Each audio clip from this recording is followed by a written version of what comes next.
ओम जय जय जय नमोस्तु नमोस्तु नमोस्तु नमो रहंताणं नमो सिद्धाणं नमो आयर्याणं नमो वज्रायाणं नमो लोय सर्वसाङ्गं नमः समय साराय स्वानुभूत्या चकासते चित्स्वभावाय भावाय सर्वभावान्तरच्छिदे वन्दितु सर्वसिद्धे ध्रुवमचलमणोवमं गतिं पत्ते ओच्छामि समय पाहुर सुध केवली भणिनम। निज स्वरूप को परम रस जामे भरो अपार वंदो परमानंदमय समय सारे अविकार। अध्यात्म रसिक कविवर पंडित श्री बनारसी दास जी द्वारा रचित समय सान नाटक ग्रंथ में जीव द्वार 4 छंदों पाठ करीशुं। पहला आपणे 1 नंबर शोभित निज अनुभूति जुत चिदानंद भगवान सार पदार्थ आत्मा सकल पदार्थ जान। 20 नंबर एक देखिए जानिए रमी रहिए एक ठोर समल विमल न विचारिए सिद्धि नहीं हो। 27 जिन पद नाही शरीर को जिन पद चेतन माई जिन वर्णन कछु और हैं यह जिन वर्णन नाई। 33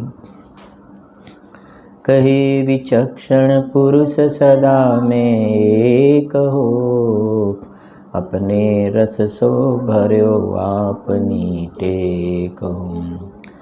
मोह कर्म मम नाही नाही ब्रह्मकूप है शुद्ध चेतना सिंधु हमारो रूप है।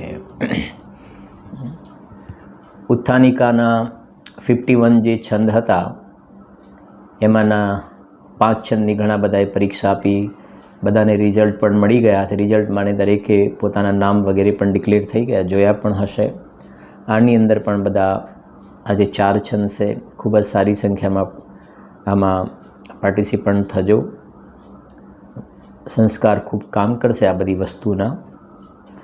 आपणो चालतो कळश छे 10 नंबर पेज नंबर से 33 नंबरनु पेज से 33 શું કહે છે જો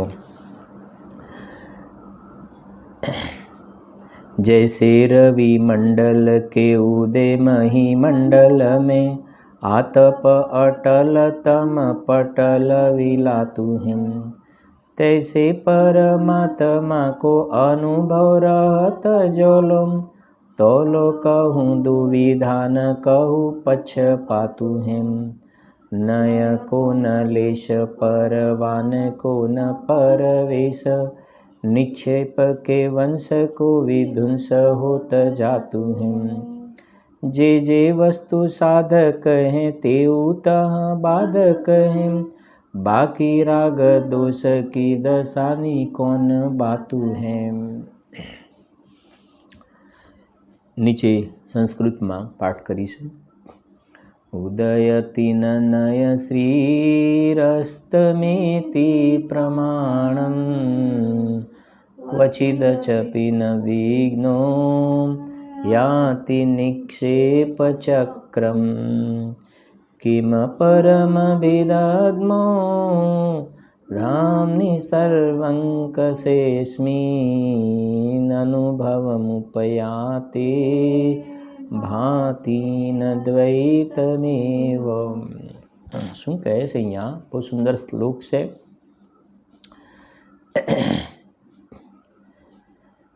અહીંયા દ્રષ્ટાંત આપ્યું છે ને પહેલા जैसे रवि मंडल के उदय मही मंडल में आतप अटल तम पटल विलातु है। तो आज दृष्टांत आप्યું છે ને એ નીચે આપણે જે સંસ્કૃતમાં શ્લોક વાંચ્યો ને એમાં નથી આ દ્રષ્ટાંત। આ દ્રષ્ટાંત પાંડે રાજમલજી સાહેબની કળશ ટીકામાં છે આ દ્રષ્ટાંત, એટલે એ વાતને અહીંયા એમને પદ્યમાં મૂકી છે. બરાબર. શું કહેવું છે અહીંયા ગાડી કે જૈસે રવિ મંડલ કે ઉદય મહી મંડલ મેં, સૂર્યનો ઉદય થયો, રવિ મંડલ સૂર્યનો જ્યાં ઉદય થયો ને તો મહી મંડલ, મહી માને પૃથ્વી, તો આખી પૃથ્વી પર શું થાય છે કે જ્યાં સૂર્યનો ઉદય થયો તો પૃથ્વી પર શું થઈ જાય છે?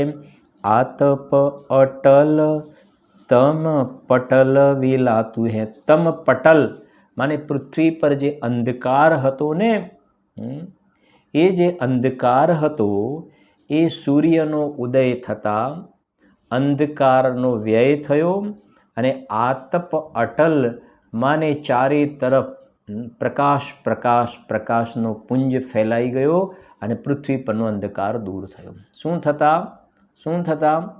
તો એ કહે છે સૂર્યનો ઉદય થતાં. તો અહીંયા એ જ ભાવ આવશે આ 9, 10 કળશમાં બધે શુદ્ધ નયનો ઉદય થતાં.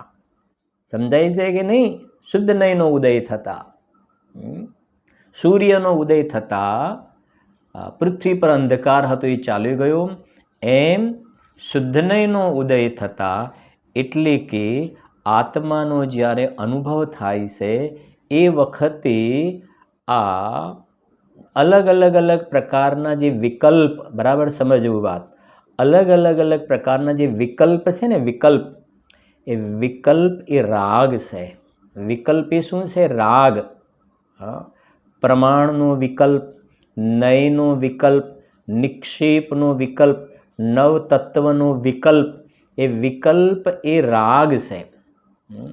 જ્ઞાનમાં વિચાર કરે છે ને, નવતત્વનો વિચાર કરે છે, નયનો વિચાર કરે કે શુદ્ધ નયથી આવો, અશુદ્ધ નયથી આવો, પ્રમાણથી આવો, એવો જે વિચાર કરે છે જ્ઞાનમાં, એ વિચાર કરે છે તો એ રાગ મિશ્રિત વિચાર છે. તો એ જે બધા વિકલ્પ થાય છે એ વિકલ્પ આશ્રવ તત્વ છે. કયું છે? આશ્રવ. અને આશ્રવ અંધકારમય તત્વ છે. આશ્રવ અંધકારમય તત્વ છે. આશ્રવ જડ છે, અંધકારમય તત્વ છે. 72 ગાથામાં લખ્યું, જેમ આ પદાર્થ છે, આ ઘડિયાળ છે ને બીજા વડે જણાવવા યોગ્ય છે. પોતે પોતાને ન જાણે, પરને ન જાણે, બીજા વડે જણાવાય, જડ છે. એવી રીતે આ વિકલ્પો જે છે, પ્રમાણ, નય, નિક્ષેપના વિકલ્પો જે છે ને, એ વિકલ્પ રાગ છે. અને રાગ અંધકારમય તત્વ છે, એ બીજા વડે જણાવવા યોગ્ય છે, માટે રાગ જડ છે, અંધકારમય તત્વ છે.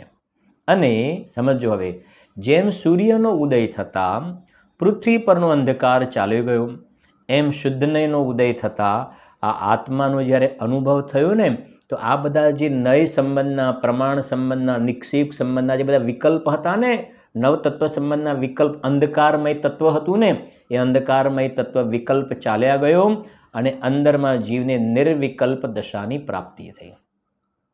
નિર્વિકલ્પ આત્માનો અનુભવ થયો. અને એ નિર્વિકલ્પ અનુભવના કાળમાં થોડી મોટી વાત કરીએ છે, પછી સમજીએ છીએ આપણે વાત. નિર્વિકલ્પ અનુભવના કાળમાં 2 વાત લખી છે અહીંયા. એક તો અનુભવના કાળમાં ઉદયતિ નય શ્રી, સાથે સમજતા જજો, આ તમારે 2 લાઈન ખાસ તૈયાર કરી દેવાની. ઉદયતિ નય શ્રી, અનુભવ જ્યારે થયો એ વખતે આ નય સંબંધનો વિકલ્પ નથી હોતો. વ્યવહાર નયથી હું આવું છું અને નિશ્ચય નયથી આવું છું. નિશ્ચય નયથી હું અબદ્ધ અસ્પૃષ્ટ છું, વ્યવહાર નયથી હું બદ્ધ સ્પૃષ્ટ છું. નિશ્ચય નયથી જોવામાં આવે તો હું અનન્ય છું, વ્યવહારથી અન્ય છું. નિશ્ચય નયથી જેવો નિયત છું, વ્યવહારથી અનિયત છું. નિશ્ચયથી જોવામાં આવે તો અવિશેષ છું, વ્યવહારથી વિશેષ રૂપ છું. શુદ્ધ છું, અશુદ્ધ છું, એક રૂપ છું, અનેક રૂપ છું, ભેદ રૂપ છું, અભેદ રૂપ છું. આવા નય સંબંધના જે વિકલ્પ હતા ને, નયોના વિકલ્પ, મેં કહ્યું ને, આત્માના, બરાબર બહુ સમજવું, આત્માના સ્વરૂપને સાધવા માટે, આત્માના સ્વરૂપને સમજવા માટે સમજવા માટે પ્રથમ ભૂમિકામાં આત્મા સીધો સમજણમાં નથી આવતો, એટલે નય પ્રમાણ વડે આત્માને સમજવામાં આવે છે. પણ જ્યારે આત્માનો અનુભવ થઈ ગયો ને, એ વખતે આ બધા વિકલ્પોની જરૂર રહેતી નથી. સહેજ એ બધા વિકલ્પ વિલયને પ્રાપ્ત થઈ જાય છે. એના માટે એમને છેલ્લી એક લાઈન લખી છે, તમને જરાક વંચાવું, જરા સાંભળજો. જે વસ્તુ સાધક હે, મળ્યું ને, જે વસ્તુ સાધક હે તેવું તહા બાધક હે, બાકી રાગ દોષ કી દશાની કોન બાતું હે. શું કહે છે? જે આ પણ લાઈન યાદ રાખજો તમે, ઘણી વખત આને ટચ કરીએ છીએ. ગુરુદેવશ્રી પણ આ વાતને ખૂબ યાદ કરે. જે વસ્તુ સાધક હે તેવું તહા બાધક હે. જે વસ્તુ પહેલા સાધનામાં કામમાં આવતી હતી, સાધ્ય વસ્તુની પ્રાપ્તિ થઈ જાય ને તો પછી એ જ વસ્તુ બાધક બની જાય છે. ઘણા દ્રષ્ટાંતો છે આના આપણી પાસે. અને મેં કોઈને અપૂર્વ કળશ છે, ધરાઈને ચર્ચા પણ કરીશું આપણે આની. સ્લો ટ્રેન ચાલશે આ કળશમાં આપણી. બોમ્બેની પેલી ફાસ્ટ ટ્રેન ને સ્લો ટ્રેન હોય છે, આ સ્લો ટ્રેન ચાલશે આ કળશની અંદર. દ્રષ્ટાંત પહેલાં તો સિમ્પલ આપું. જે આપણા કપડાં મેલા થાય ને, ગંદા કપડાં થાય, તો કપડાં મેલા થયા હોય તો સાફ કરવા માટે શું લગાવવામાં આવે છે? સાબુ લગાવવામાં આવે છે. બરાબર છે કે નહીં? જે વસ્તુ સાધક હે તેવું તહા બાધક હે. તો સમજો, કપડા પર મેલ લાગ્યો છે ને, તો મેલને કાઢવા માટે ભાઈ સાબુ લાવજો. કે શું કામ? મેલ કાઢવા માટે. ઓકે, મેલ કાઢવા માટે સાબુ લાવ્યા. અચ્છા, પછી મેલ નીકળી ગયો, તો મેલ નીકળી ગયો પછી સાબુ રાખવો કે કાઢી નાખવાનો? અરે યાર, સાબુ તો રખાતો હશે. મેલે કાઢી નાખે ને કે સાબુ બરાબર કાઢજો. સાબુ આમ 3 વાર 4 વાર બરાબર આમ કરે, સાબુ જરી રહી ના જાય અંદર, સાબુ ના રહી જાય. હવે સાબુ બાધક થઈ ગયો. સાબુ કાઢી નાખ્યો, તો સાબુ જો તમારે કાઢી જ નાખવાનો હતો ને, તો સાબુ લગાવ્યો શું કામ લગાવ્યો? તો કહે છે, જો તમે એને સાબુ નહીં લગાવો ને તો મેલ નીકળશે નહીં. મેલને કાઢવા માટે સાબુને લગાવવો જરૂરી છે. સાબુ નહીં લગાવો તો મેલ નહીં નીકળે. અને મેલ નીકળી ગયા પછી જો સાબુને રાખશો ને તો પણ કપડાં પહેરવાની મજા નહીં આવે. એ નડશે તમને, બાધક છે. એટલે એ પહેલા સાધક છે અને પછી એ જ વસ્તુ શું બની જાય છે? બાધક બની જાય છે. બસ એવી જ રીતે આ પ્રમાણ, નય, નિક્ષેપ દ્વારા આત્માના સ્વરૂપને સમજવામાં આવે છે. પ્રમાણ દ્વારા સમજાય કે ભાઈ આત્મા નિત્યાત્મક છે, એક અનેક રૂપ છે, ભેદાભેદ રૂપ છે, એ સમજ્યા પ્રમાણ દ્વારા. અને પછી પ્રમાણમાંથી મુખ્ય ગૌણ કર્યું, મુખ્ય ગૌણ કરીને અનેકાંતમાંથી સમ્યક એકાંત કાઢ્યું. ગઈકાલનો સ્વાધ્યાય યાદ કરો. અનેકાંતમાંથી શું કર્યું? સમ્યક એકાંત. પહેલા અનેકાંત નક્કી કરો. બરાબર સમજવું. આ આત્મા અનંત ધર્માત્મક છે ને, તો પહેલા અનેકાંત નક્કી કરો. એ પ્રમાણ દ્વારા શું કહ્યું? પ્રમાણ દ્વારા અનેકાંત સ્વરૂપને સમજ્યા. અને અનેકાંત સ્વરૂપને સમજ્યા પછી એમાં હે ઉપાદેય કરો, એમાંથી સમ્યક એકાંત કાઢો. એનું નામ શ્રીમદજીનું વાક્ય યાદ કરો, દ્રષ્ટિ પ્રકાશ. કાલે બોલ્યા હતા ને, અનેકાંત પણ સમ્યક એકાંત એવા નિજ પદની પ્રાપ્તિ સિવાય અન્ય હેતુએ ઉપકારી નથી. શું અદ્ભુત બોલશે! કયું દ્રષ્ટાંત આપ્યું હતું? યાદ છે? અનેકાંત પણ સમ્યક એકાંત એવા નિજ પદની પ્રાપ્તિ સિવાય અન્ય હેતુએ ઉપકારી નથી. મોસંબીનું દ્રષ્ટાંત આપ્યું હતું. સમજો જરાક ફરીથી. મોસંબી 3 શબ્દ કયા હતા? હે, જ્ઞે અને ઉપાદે. હે, જ્ઞે અને ઉપાદે. હે એટલે છોડવા જેવું, ઉપાદે એટલે ગ્રહણ કરવા જેવું, અને જ્ઞે એટલે જાણવા લાયક, સામાન્ય જાણકારી કરવા લાયક. બરાબર? ત્યાં છોડવાને ગ્રહણ કરવાની વાત નથી, જાણવાની વાત છે. બરાબર? હવે મોસંબી આખી જે છે મોસંબી, એ હે, જ્ઞે કે ઉપાદે, તો મોસંબી છે જ્ઞે. સમજો. હવે એમાં હે ઉપાદે કરો. હવે એ મોસંબી આખી થઈ ગઈ અનેકાંત દ્રષ્ટાંતમાં, બરાબર છે ને. હવે એમાં હે ઉપાદેય, તો છોતરા જે છે, કૂચા, ઠળિયા એ શું છે? હે. અને રસ શું છે? ઉપાદેય છે. રસ ઉપાદેય, છોતરા કૂચા હે, અને આ બંને વસ્તુને મિક્સ કરો તો આખી મોસંબી થઈ ગઈ અનેકાંત. સમજી ગયા ને? હા, દ્રષ્ટાંતમાં ખ્યાલ છે ને, એ પ્રમાણનું દ્રવ્ય થઈ ગયું. એ પ્રમાણનું દ્રવ્ય થઈ ગયું, એમાંથી હે અને ઉપાદેય કરો, એને વિધિ નિષેધ પણ કહેવાય. વિધિ નિષેધ, તો ઠળિયા છોતરાનો નિષેધ, અને આને વિધિ, આને સ્વીકાર કરવાનો છે, રસને ઉપાદેય કરવાનો છે. ખ્યાલ આવે છે ને? એક બીજો પ્રશ્ન તમને પૂછું આમાં. મોસંબીને જ્ઞેની જગ્યાએ, મોસંબીને જ્ઞેની જગ્યાએ તમે ઉપાદેય માનો તો શું થાય? જ્ઞેની જગ્યાએ ઉપાદેય માનો તો શું થાય?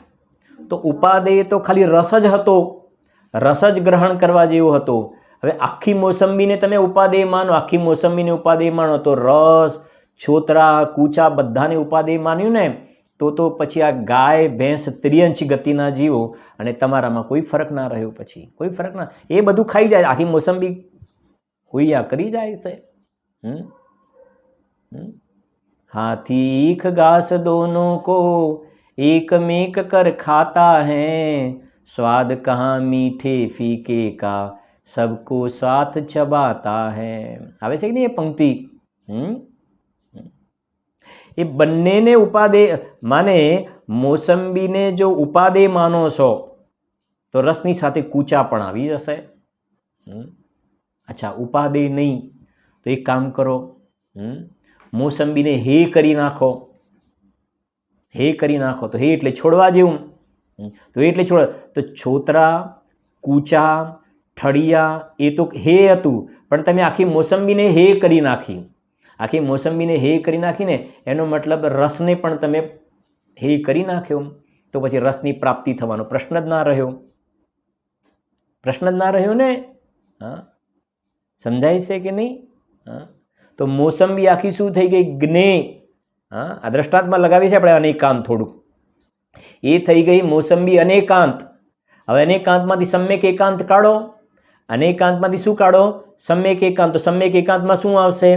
રસ. રસ એ સમ્યક એકાંત થઈ ગયો. પેલો ઠળિયા, ફોતરા વગેરે વ્યવહાર નયનો વિષય થઈ ગયો, આ શુદ્ધ નયનો વિષય થઈ ગયો. આ દ્રષ્ટાંત જોયું આપણે. સમજાય છે કે નહીં? ઠીક છે ને? હા, બસ એવી જ રીતે આ ચૈતન્ય મોસંબી છે. પ્રમાણનું દ્રવ્ય નામ સમજે. પ્રમાણનું દ્રવ્ય, ગુણ પર્યાય વાળું દ્રવ્ય, જે કહ્યું ને સામાન્ય વિશેષાત્મક દ્રવ્ય. સામાન્ય વિશેષાત્મક દ્રવ્ય. પછી મને જો સમય રહેશે યાદ આવશે ને, તો સવારના સ્વાધ્યાયની અંદર, સવારના સ્વાધ્યાયમાં દ્રવ્ય દ્રષ્ટિ પ્રકાશમાં આપણે 5 બોલ બધાને તૈયાર કરવાના કહ્યા છે. તો એકાદ વખત ટાઈમ હશે તો તમને 5 બોલ વાંચીને બતાવીશ સાંજના વ્યાખ્યાનમાં પણ. કેટલા સુંદર અદ્ભુત બોલ છે. એક બોલ આની સાથે રિલેટેડ છે એટલે કહું છું તમને. 3 નંબરનો બોલ છે. ત્યાં લખ્યું છે, નિર્વિકલ્પ દશા થતાં, નિર્વિકલ્પ દશા થતાં, આ કહે છે કે અંદરમાંથી જ સામાન્ય વિશેષ બંને પડખાને જાણવા વાળું એક જ્ઞાન ઉગડે છે. એનું નામ પ્રમાણ જ્ઞાન છે. ન્યાય સમજે? નિર્વિકલ્પ દશા થતાં સામાન્ય વિશેષ બંને પડખાને જાણવા વાળું એક જ્ઞાન ઉગડે છે, જેનું નામ પ્રમાણ જ્ઞાન કહેવાય છે.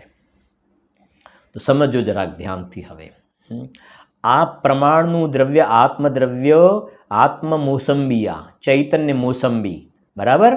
હવે એની અંદર તમારે રસ અને છોતરા બે અલગ કરવાના છે. હા, ન્યાય સમજાય છે ને? હા, રસ અને કૂચા બે અલગ કરવાના છે. આત્મા રૂપી મોસંબી, પ્રમાણનું દ્રવ્ય, એમાં સામાન્ય અને વિશેષ, આવા 2 શબ્દ બોલું છું, સામાન્ય અને વિશેષ. સામાન્યનું બીજું નામ તમે કહેશો? સામાન્યનું બીજું શું નામ છે? ત્રિકાળી દ્રવ્ય. ત્રિકાળ ટકવાવાળું એ સામાન્ય. અને વિશેષ એટલે શું? પર્યાય. વિશેષ એટલે શું? પર્યાય. સમય સમય સમય પલટાવાવાળી પર્યાય. તો આ પ્રમાણનું દ્રવ્ય, આત્મદ્રવ્ય છે, એ સામાન્ય વિશેષાત્મક છે. સામાન્ય વિશેષાત્મક અથવા તો ત્રિકાળી દ્રવ્ય વત્તા પ્લસ પર્યાય. બરાબર. આ આ આ પ્રમાણના દ્રવ્યમાં બે ભાગ થઈ ગયા. આ અનેકાંત થઈ ગયું. હવે અનેકાંતમાંથી તમારે શું કાઢવાનું છે? સમ્યક એકાંત. ખૂબ મહત્વની વાતો કરવા જઈ રહ્યા છીએ આપણે. અનેકાંતમાંથી સમ્યક એકાંત કાઢવાનું છે. તો આ જે છે બે ભાગ બતાવે, ત્રિકાળી દ્રવ્યને પર્યાય, ત્રિકાળી દ્રવ્યને પર્યાય. આ બંનેમાંથી આશ્રય કોનો લેવાનો? કોનું શરણ લેવાનું? કોનું શરણ લેવાનું? તો કહે છે કે અંદરમાં જે ત્રિકાળી દ્રવ્ય ભગવાન આત્મા જે છે ને, હા, એ ચૈતન્ય રસથી ભરેલો છે. એમાં ચૈતન્ય રસ ભરેલો છે. ચૈતન્ય રસ ભરેલો છે. હા, એટલે તમારે હવે શું કરવાનું છે કે પેલું વર્તમાન પર્યાય છે ને, વિશેષ પર્યાય, એ પર્યાયની સામે જોવાનું શું કરવાનું? પર્યાયની સામે જોવાનું બંધ કરવાનું. એ પર્યાયની સામે જોવાનું બંધ કર્યું ને એનું નામ હે. પર્યાયની સામે જોવાનું બંધ કર્યું એનું નામ જ હે. અને આ ત્રિકાળી દ્રવ્ય સામે જોવાનું ચાલુ કર્યું એનું નામ શું થઈ ગયું? ઉપાદે. તો આ હે અને આ ઉપાદે અને આખું પ્રમાણનું દ્રવ્ય શું થઈ ગયું? જ્ઞેય. શું થઈ ગયું? પ્રમાણનું દ્રવ્ય થઈ ગયું જ્ઞેય. જ્ઞેય અથવા તો એને પ્રમેય પણ કહેવાય. અને શું કહેવાય? જ્ઞેય અથવા તો પ્રમેય પણ કહેવાય. પ્રમાણ જ્ઞાન, પ્રમાણનું પ્રમેય, પ્રમાણનું પ્રમેય. અને જેની સ્થિતિ આ બની રહી છે એ જીવને પ્રમાતા કહેવાય. પ્રમાતા, જ્ઞાતાના જ્ઞાનનું જ્ઞેય. બરાબર છે ને? એટલે પ્રમાતાના પ્રમાણ જ્ઞાનનું પ્રમેય. હવે સમજો જરાક. આ સામાન્ય વિશેષાત્મક દ્રવ્ય પ્રમાણનું દ્રવ્ય થઈ ગયું. પ્રમાણનું દ્રવ્ય જ્ઞેય. એમાં આપણે હે ઉપાદેય કર્યું. તો ત્રિકાલી દ્રવ્ય ભગવાન આત્મા જે ચૈતન્ય રસથી, સુખ શાંત રસથી લબાલબ ભરેલો છે. પેલો મોસંબીનો રસ છે તો જડ રસ છે. મોસંબીનો રસ છે તો જડ રસ છે. હા, હવે કેટલા પાઠ ભણીશું આપણે. મોસંબીના રસને તો આત્મા અડતો જ નથી, જ્ઞાની હોય કે અજ્ઞાની હોય. મોસંબીના રસને અડતો જ નથી, તો જડ રસ છે. તો દ્રષ્ટાંત સમજવા માટે છે. એનું લક્ષ્ય કરીને તો જીવ રાગને વેદે છે. બરાબર. હવે સમજો જરાક. અનેકાંતમાંથી શું કાઢ્યું આપણે? સમ્યક એકાંત. અનેકાંતમાંથી સમ્યક એકાંત. લખ્યું શ્રીમદજી, અનેકાંત પણ સમ્યક એકાંત એવા નિજ પદની પ્રાપ્તિ સિવાય અન્ય હેતુએ ઉપકારી નથી. મોસંબી લાવ્યા બજારમાંથી, માર્કેટમાંથી, અને એમાંથી તમે રસ ગ્રહણ ન કર્યો, રસ ગ્રહણ કરીને છોતરાને અલગ ન કર્યા, તો વાસ્તવમાં મોસંબી લાવેલી સાર્થક નથી.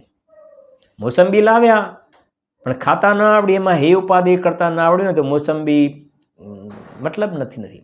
એમાં પ્રમાણનું દ્રવ્યનું જ્ઞાન કર્યું. હું ભેદ અભેદ રૂપ છું, એક અનેક રૂપ છું, નિત્યાનિત્યાત્મક છું, ભેદાભેદમાં અનેકાકાર એક છું, એવું જ્ઞાન તો કરી દીધું. શુદ્ધાશુદ્ધ છું. તો શું મતલબ છે? શું મતલબ છે? નિત્યાનિત્યાત્મક છું, અનેકાકાર રૂપ એક છું, ભેદાભેદાત્મક છું. તો શું છે? કરવું છે શું પછી? હા, તેવું તો જ્ઞાન કરી દીધું. પણ પછી એમાંથી પ્રયોજન, સમ્યક દર્શનનો વિષય કાઢો, શુદ્ધ નયનો વિષય. તો એ જાણ્યા પછી એ પર્યાયને જોવાનું બંધ કરો અને ત્રિકાલી દ્રવ્યને જોવાનું શરૂ કર્યું. એક વાત કરું જરાક તમને, સાંભળજો જરાક. એ એમ કહ્યું ને આપણે, ખૂબ તમને આનંદ આવશે, મારી સાથે સાથે ચાલતા જજો. પર્યાયને જોવાનું બંધ કર્યું અને ત્રિકાળી દ્રવ્યને જોવાનું શરૂ કર્યું. તો આ જોવાનું બંધ કરવું ને જોવાનું શરૂ કરવું એ કામ શેમાં થાય છે? પર્યાયને જોવાનું બંધ કરો અને ત્રિકાલી દ્રવ્યને જોવાનું શરૂ કર્યું. તો આ જોવાનું બંધ કરવું ને જોવાનું શરૂ કરવું એ બધું કામ શેમાં થાય છે? પર્યાયમાં. શેમાં થાય છે? આ વિશેષમાં પર્યાયમાં થાય છે. એટલે આપણે ધીરે ધીરે આગળ વધીએ છીએ. બરાબર સમજો. આ વિશેષને જોવાનું એટલે કે પર્યાયને જોવે અને પર્યાય દ્રવ્યને પણ જોઈ શકે. આ જોવાનું કાર્ય પર્યાયમાં થાય છે. ઠીક છે ને? હવે અહીંયા એ કહેવું છે, અનાદિકાળથી આ પર્યાય જે છે ને, પર્યાય એને દ્રવ્ય સામે જોયું જ નથી. પર્યાયે ત્રિકાલી દ્રવ્ય સામે જોયું જ નથી. પર્યાય કોની સામે જોયું છે?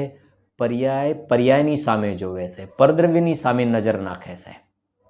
આપણે એના માટે એક દ્રષ્ટાંત પણ આપીએ છીએ, સમજો.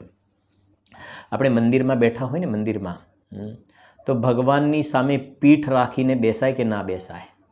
ભગવાનની સામે પીઠ રખાય? ન રખાય. ભગવાનની સામે આપણું મોઢું હોવું જોઈએ. નથી કહેતા ભગવાનની પાછળ ભાઈ આપણે ભગવાનની આગળ પીઠ ન પડવી જોઈએ. ભગવાનની આગળ પીઠ રાખીને એ ઊંધા બેસીને પૂજા ભણાવાય? ન ભણાવાય ને. પીઠ ન રખાય.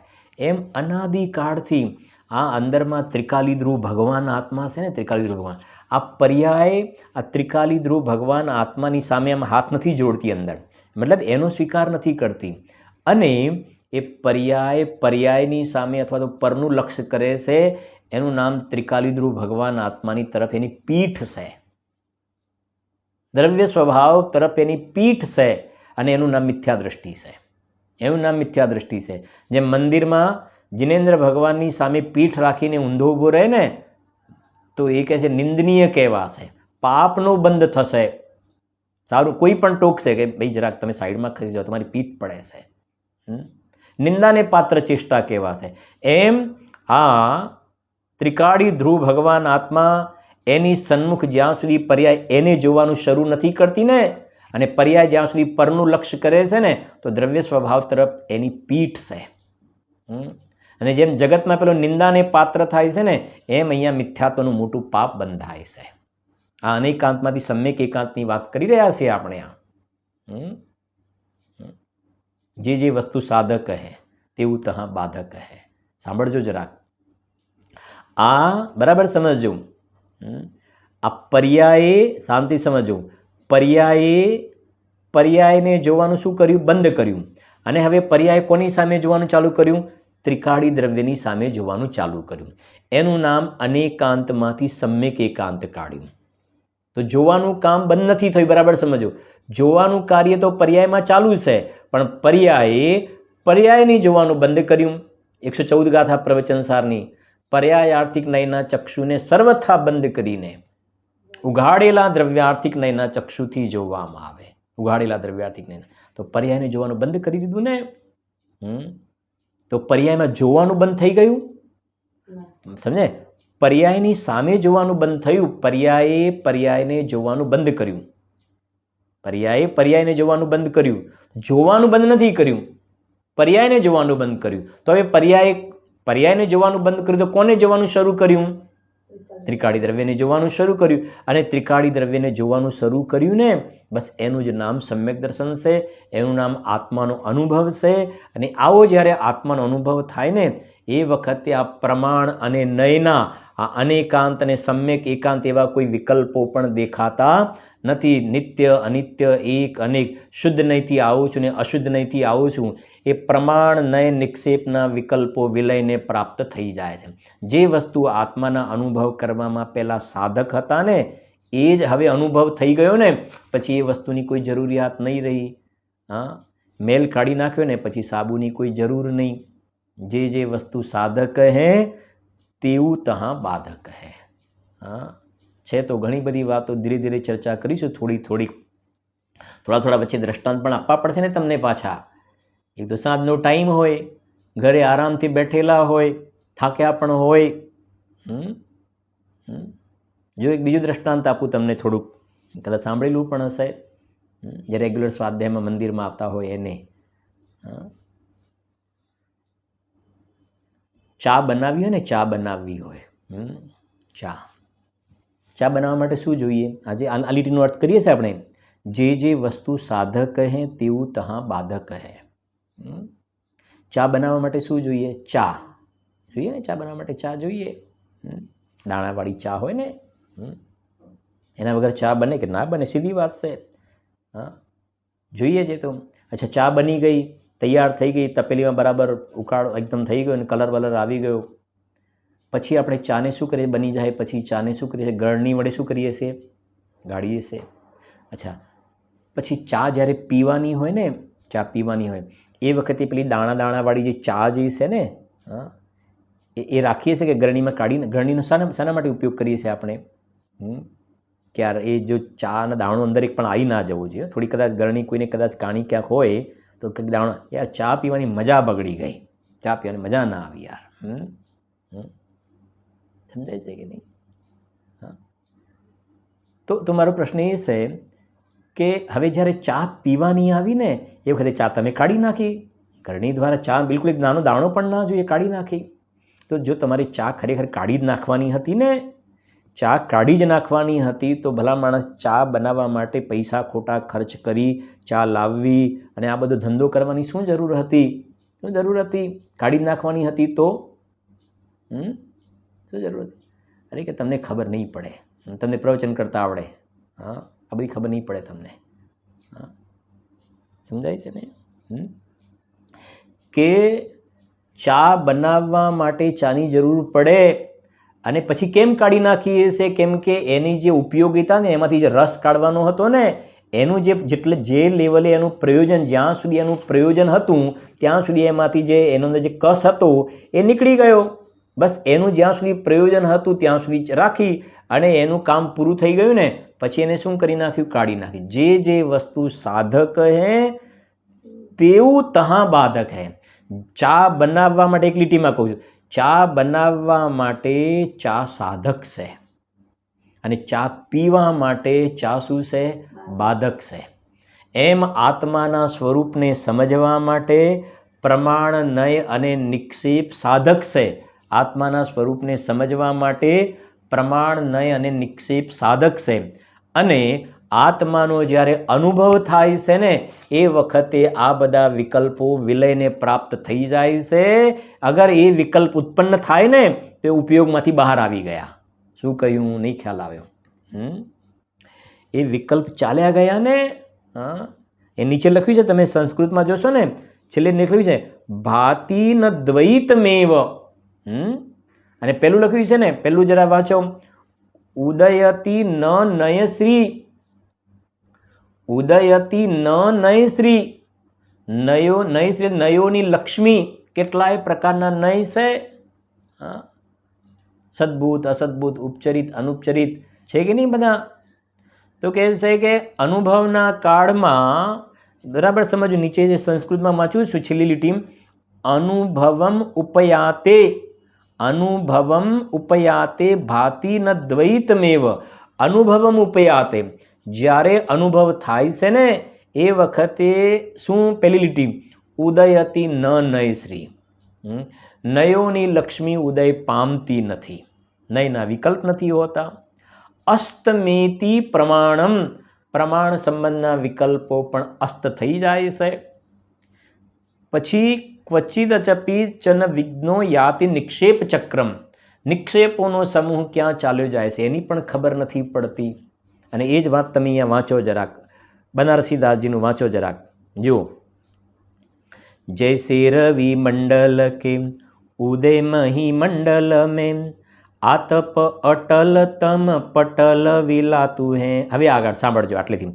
તૈસે પરમાત્મા કો અનુભવ રહત જોલો તોલો કહું દુવિધાન કહું પક્ષપાતું હે. વાહ! શું કહે છે? ત્રીજી લીટી ફરી વાંચો. તૈસે પરમાત્મા કો અનુભવ રહત જોલો. એટલે શું? જ્યાં સુધી ઉપયોગ અંદરમાં જામેલો છે. બરાબર સમજજો. શુદ્ધોપયોગ રૂપ દશા છે અંદરમાં. અંદરમાં ડૂબી ગયા છે. તોલો કહું દુવિધાન કહું પક્ષપાતું હે. બે શબ્દ વાપર્યા છે. કયા બે શબ્દ બોલશો? કયા બે શબ્દ? જ્યાં ઉપયોગ અંદરમાં ડૂબેલો છે ને એ વખતે તોલો, ત્યાં સુધી કહું દુવિધાન કહું પક્ષપાતું હે. ઉપયોગ અંદરમાં છે એ વખતે દુવિધા પણ નથી અને પક્ષપાત પણ નથી. બે શબ્દ વાપર્યા છે. આ દુવિધા અને પક્ષપાતી શબ્દ ક્યાંથી આવ્યા? બરાબર છે.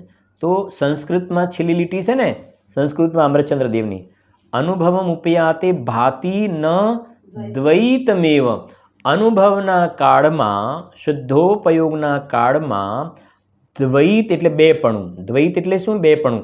આ અનુભવ કરવાવાળી પર્યાય અને આ જેનો અનુભવ થયો એ દ્રવ્ય ત્રિકાળી દ્રવ્ય એવો અનુભવના કાળમાં દ્વૈતમાં ભેદ નથી દેખાતો. દુવિધા શબ્દ છે ને, દુવિધા. અનુભવના કાળમાં ભાતિ ન દ્વૈતમેવ, આ અનુભવ કરવાવાળી પર્યાય અને આ જેનો જે દ્રવ્યનો અનુભવ થયો એવો દ્રવ્ય પર્યાયનો ભેદ પણ દેખાતો નથી. એક વાત તો લો કહું દુવિધાન, પછી શું લખ્યું છે? કહું પક્ષપાતું હે, કોઈ પણ પ્રકારનો આ પ્રમાણ નય નિક્ષેપનો કોઈ પક્ષપાત પણ ત્યાં જોવામાં, નયોનો પક્ષપાત કહેવાય ને, એક નય કહે છે ને, એક કહે ના બધા દૂસરા કહે બંધા હે, किंतु ये तो उभय नयो का पक्षपात है, છે કે નહીં? पक्षपात से रहित तत्ववेदी जो जन है उनको तो यह जीव सदा चैतन्य रूप है. અનુભવના કાળમાં કોઈ પણ પ્રકારના નયોનો પક્ષપાત રહેતો નથી. એ કેવું છે અહીંયા ગાડી? એ લખે જો, પછી તરત નીચે લખ્યું છે નય કુન લેશ, આવીને ઉદયતી ન નય શ્રી, નય કુન લેશ પરવાન કોન પરવેશ. અનુભવના કાળમાં રંચ માત્ર નયોનો વિકલ્પ નથી હોતો. પરવાન કોન પરવેશ, પ્રમાણનો પણ વિકલ્પ નથી હોતો. નિક્ષેપ કે વંશ કો વિધુંસ હોત જાતું હે. 4 પ્રકારના નિક્ષેપ કયા છે ને, નામ નિક્ષેપ, સ્થાપના નિક્ષેપ, દ્રવ્ય નિક્ષેપ અને ભાવ નિક્ષેપ. એ નિક્ષેપ સંબંધના પણ જે વિકલ્પો ચાલે છે એ પણ કહે છે કે અનુભવના કાળમાં જે ત્રીજી લીટી, જ્યાં સુધી પરમાત્માનો અનુભવ હોય છે ત્યાં સુધી આ પ્રકારની દુવિધા અને કોઈ પક્ષપાત જોવામાં આવતા નથી. વિધુંસ હોત જાતું હે. તો પછી એની શું જરૂર છે? તો નીચે લખે છે જે વસ્તુ સાધક હે, આવીને વાત, તેવું તહા બાધક હે. દ્રષ્ટાંતિક આપું બીજું તમને, કેમ કે વિષય થોડો કઠણ પણ છે એટલે દ્રષ્ટાંત આપવા પણ જરૂરી છે. સમિત શિખરજી તો બધા ગયા જ હશો, સમિત શિખર તો બધા ગયા હશો. હવે જ્યારે સમિત શિખર જ્યારે આપણે પહાડ ચડવાની શરૂઆત કરીએ ને, તો રાત્રે બધું નક્કી કરે છે સવારે શું શું આપણે ઉપર લઈને જવાનું છે, શું શું લઈને જવાનું છે ઉપર, બરાબર છે કે નહીં? તો લિસ્ટ બનાવીએ છીએ કે જુઓ ભાઈ, એક તો નાનો સમિત શિખરજીની પૂજાનો એક નાની ગુટકો મૂકી દેજો, પૂજાની થોડી સામગ્રી, બટવો તૈયાર કરી દેવાનો, બરાબર છે કે નહીં? પછી જેને પેલી લાકડીની જરૂર હોય, એક લાકડીની વ્યવસ્થા કરવાની, બધું તૈયાર કરે ને. અને બીજી કઈ વસ્તુ સાથે? બેટરી, હા, એ પણ રાખવાની જોડે, તૈયાર. હવે અત્યારે ભલે મોબાઈલ વગેરેનો જમાનો આવ્યો, પણ એ નહીં ચાલે, ઉપર તો મોબાઈલ વગેરે એની બેટરી ચાલી જાય આ તે, પણ પહેલાં તો એવું જ હતું, અત્યારે પણ હશે. એ બેટરી રાખે, 2 સેલ 3 સેલવાળી બેટરી, કેમ કે રાત્રે ચડવાનું શરૂ કરે તો અંધારું હોય ને ઘણી સુધી, તો એટલે ખાસ કરીને બેટરી રાખજો. રસ્તામાં અંધારું ખૂબ હોય છે, બેટરી રાખજો. તે મુકાવી દીધી, બરાબર. અને પછી પહાડ ચડવાની શરૂઆત કરીએ આપણે. અને સવારે પહેલાં આપણે ગણધર દેવ છે ને, ગણધરની ટૂંક કહેવાય છે, કુંથુનાથ ભગવાનની પહેલી ટૂંક આવે છે, પ્રથમ ટૂંક. ગણધરની ટૂંક ને ત્યાં કુંથુનાથ ભગવાનનું છે ને, એ પ્રમાણે. તો ત્યાં પહોંચ્યા ને, અને એકદમ અજવાળું થઈ ગયું ત્યાં આગળ, સૂર્યનો ઉદય ને ચારે બાજુ પ્રકાશ ફેલાઈ ગયો. હવે મારે એ કહેવું ચાલે જે વસ્તુ સાધક હે, એ જ ટોર્ચ. હવે ઉપર ચાલવાનું છે ને હજુ, હવે એનું વજન પણ આપણને ભારરૂપ લાગે છે, બોજો લાગે છે. સાંજે જે વસ્તુ યાદ કરીને મૂકી હતી ને, એ જ વસ્તુ હવે બોજારૂપ લાગે છે. એટલે શું કરીએ છીએ ખબર છે ને, આપણા ફેમિલીમાં ડોલી કરી હોય ને, કોઈ જે ડોલી કરી છે ને, તો એની અંદર શું કરીએ છીએ આપણે, આ બેટરી ત્યાં મૂકી દઈએ છીએ. એટલું વજન ઓછું મારા ભાઈ. આ એ કહે જે વસ્તુ પહેલાં સાધક હતી ને, એ જ આપણું પ્રયોજનનું સિદ્ધ થઈ ગયા પછી એ જ વસ્તુ શું થઈ ગઈ? બાધક. હવે એ નડે છે. સમજાય છે ને? અહીંયા એ જ કહે છે, આ પ્રમાણ નય વડે આત્માના સ્વરૂપને સમજવામાં આવે છે, અને આત્માનો અનુભવ થઈ ગયો ને પછી એ જ વસ્તુ શું થઈ જાય છે? બાધક થઈ જાય છે. અને પછી બહુ આગળ સરસ લખ્યું છે, બાકી રાગ દોષ કી દશાની કોણ બાત હૈ. બહુ ઊંચી વાત કરી છે. સાંભળજો, અહીંયા એ કહેવું છે, આ અનુભવ આત્માનો અનુભવ થયા પહેલાં, આત્માનો અનુભવ થયા પહેલાં, સમ્યક દર્શન થયા પહેલાં આ આત્માર્થીજી આત્માના સ્વરૂપનો વિચાર કરે છે ને, કે હું એક છું, હું અબદ્ધ છું, હું ટંકોત્કીર્ણ છું. ધ્યાનથી સમજજો હું શું કહેવા જઈ રહ્યો છું. હું ટંકોત્કીર્ણ છું, હું શાશ્વત છું, હું વિજ્ઞાન ઘન છું, હું એકરૂપ છું, અનંત ગુણથી સંપન્ન છું. આવા બધા વિકલ્પો ચાલે છે ને. હવે મને તમે બે વિકલ્પો જરા હું તમારી સામે ઓપ્શન એક તો આ કહ્યા પોતાના સ્વરૂપ સંબંધમાં. બીજો વિકલ્પ મંદિરમાં પૂજા કરવાનો વિકલ્પ, બહારમાં યાત્રા કરવાનો વિકલ્પ, દાન દેવાનો વિકલ્પ. સમજાય છે ને? દાન દેવાના પરિણામ, પૂજા કરવાના પરિણામ, ભગવાનની આગળ ભક્તિ કરવાના પરિણામ, વિધાન ભણાવવાના પરિણામ, એ બધા પરિણામ પણ છે ને ત્યાં. હવે એ પરિણામ જે શુભરાગ રૂપ છે, તો એ કહે છે કે જ્યાં આત્માનો અનુભવ થાય છે ને એ વખતે આત્મા સંબંધના જે વિકલ્પો છે, સ્વરૂપ સંબંધના વિકલ્પો, એ પણ જ્યાં બાધક બની જાય છે, એ પણ જ્યાં બાધક બની જાય છે ને, તો પછી આ બહારમાં દયા ને દાન ને પૂજા ને ભક્તિ ને વ્રત ને તપ, એ બધા વિકલ્પોની તો વાત જ શું કરવી.